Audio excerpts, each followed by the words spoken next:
안녕하세요. 반갑습니다. 라트입니다. 오늘은 야 너도 신학할 수 있어 종교개혁 두 번째 이야기인데요.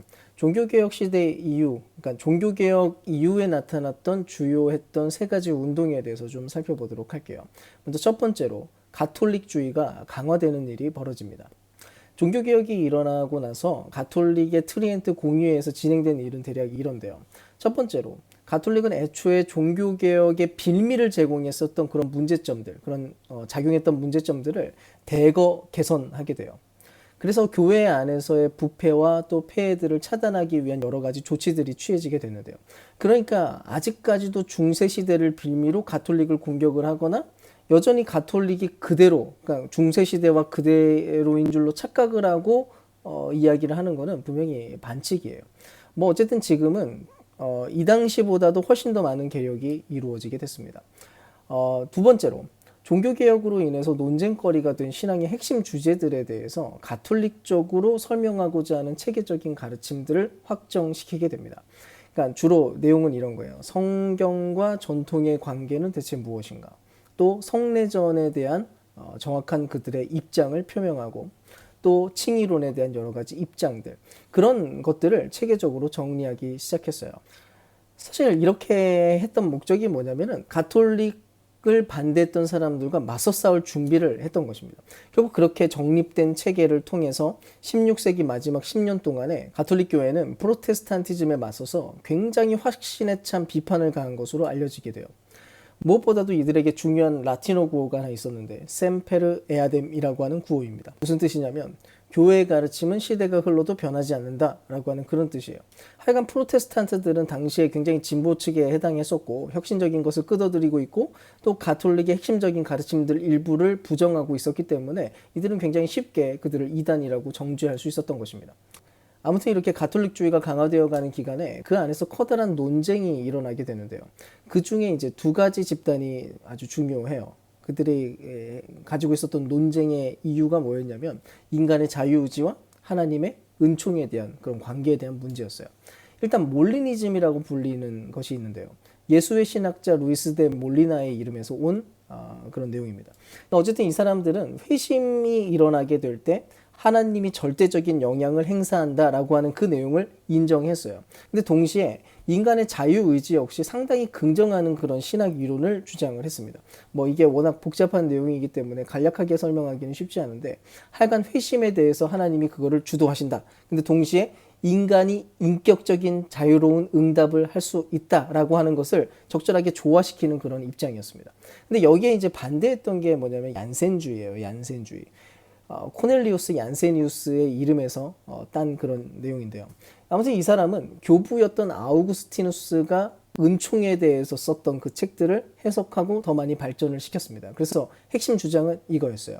신의 은총이란 인간이 저항할 수 있는 게 아니고 또 효력을 내기 위해서 인간의 동의가 필요한 것도 아니다. 아마 이 내용을 듣고 눈치를 채셨겠지만 당시 얀세니우스를 비판한 사람들은 이런 내용이 가톨릭주의라기보다는 프로테스탄티즘에 훨씬 더 가깝다고 생각을 했었죠.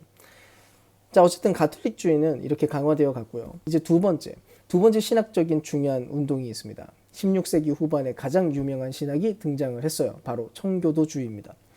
이거는 뭐 대충 이름이라도 아마 다 들어봤을 거라고 생각을 하는데요. 왜냐하면 청교도주의는 신앙의 경험적, 목회적 측면을 특히 강조했던 개혁파 정통주의의 한 형태였거든요. 그러니까 대표적인 신학자로는 윌리엄 퍼킨스, 윌리엄 에임스, 그리고 존 오웬이라고 하는 사람이 있습니다. 뭐 목회적으로 볼 때는 리처드 백스터의 사역과 책들을 통해서 굉장히 정점에 도달했다라고 그렇게 평가가 돼요.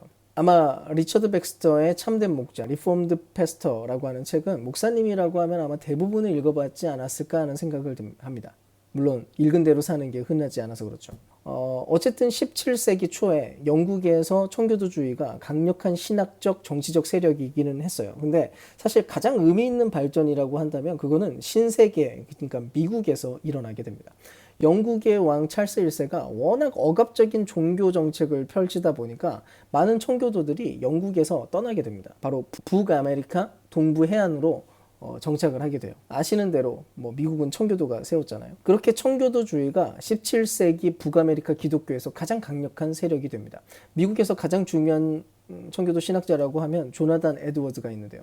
그는 하나님의 주권을 강조하는 청교도 신앙으로 무장을 해서 그 당시에 합리주의 세계관으로 발생했던 여러 가지 문제점들과 굉장히 치열하게 싸웠던 것으로 알려집니다. 이제 마지막으로 다룰 신학적인 운동은 경건주의인데요.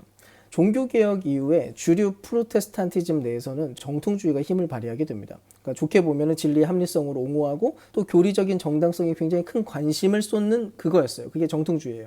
근데 이 신학과 교리가 정작 인간의 일상생활과 연결되기보다는 단지 학문적인 논리성에만 집착하는 것처럼 보였던 것입니다. 사람들은 실제로 그렇게 느꼈겠죠. 너무 고차원적이라서 성도들이 자신의 삶과 연결되지도 않고 그러니까 관심도 없고 그런 상황이 온 거예요. 결국 여기에 대한 반동이 일어나게 되는데 교리와 일상생활을 연결하는 것을 굉장히 중요하다고 주장하고 그렇게 열심히 애쓰던 일이 벌어지게 됩니다. 그리고 이것을 일컬어서 그 당시에는 이제 경멸의 표현으로 썼던 건데 경건주의로 이름을 붙였습니다. 아무튼 대체로 경건주의 운동은 1675년 필리프 야코프 슈프레너의 파에스 위시스의 출간과 함께 시작되었다고 여겨집니다. 그 책에서 이 사람은 성도들의 개인적인 성경 연구를 주장을 하는데요. 당시 학구적인 신학자들은 이 주장을 듣고 굉장히 조롱을 했습니다. 근데 이제 독일 교회 안에서는 이게 굉장히 큰 영향을 미치게 돼요. 아마도 그동안 정통주의에 대한 환멸과 또 신앙적인 무기력함에 대한 어떤 반작용이라고 생각을 할 수 있습니다. 어쨌든 교리의 개혁은 반드시 삶의 개혁을 동반해야 된다라고 하는 게 가장 중요한 경건주의의 주장이었어요. 여기서 특별히 주목할 사람 두 사람만 소개를 해드릴게요.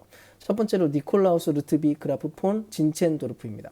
그러니까 이 사람은 그리스도와 성도 사이에 인격적이고 친밀한 관계를 기초로 하는 마음의 종교를 강조를 했어요. 그러니까 이제 자연스럽게 감정의 역할에도 이 사람이 새롭게 집중을 했었고요. 어쨌든 이거는 단지 활력 없는 교리만 붙들고 있었던 정통주의에 대한 일종의 대안을 제시하는 일이었다라고 생각을 하시면 됩니다. 그리고 이 사람의 관념은 나중에 슐라이어 마어가 발전을 시키게 되는데요. 이 중요한 인물에 대해서는 현대신학을 할 때 다시 한번 이야기를 해보도록 하고요. 이제 또 한 명의 주목할 인물이 있는데 그게 존 웨슬리입니다. 그는 영국의 경건주의를 도입하고 발전시킨 사람인데요. 그 영국 교회 안에서 메소디스트 운동을 일으키면서 현재 감리교회를 낳게 됩니다. 이 사람은 런던에서 열렸던 한 집회에서 이상하게 마음이 굉장히 뜨거워지는 그런 경험을 하게 됐어요. 아주 특별한 회심의 경험을 했던 거죠. 그냥 단순하지 않고 굉장히 강력한 무언가가 그에게 찾아왔던 겁니다. 이 일을 통해서 기독교인들의 삶에는 살아있는 신앙이 필요하다는 점과 또 동시에 경험이라고 하는 게 아주 중요한 역할을 할 수 있다는 것을 깨닫게 되었습니다. 어쨌든 그를 통해서 영국 교회 안에 부흥이 일어나게 돼요. 사실 경건주의라고 하는 거는 생각보다 꽤 다양한 갈래로 나뉩니다. 한두 가지가 아니라 여러 가지 모양으로 나타나고요. 그들 사이의 차이점도 상당히 커요. 그래서 단순하게 이거를 다 경건주의라고 이렇게 묶어버리기에는 좀 석연치 않은 부분도 분명히 있습니다. 다만 중요한 의의는 이거예요.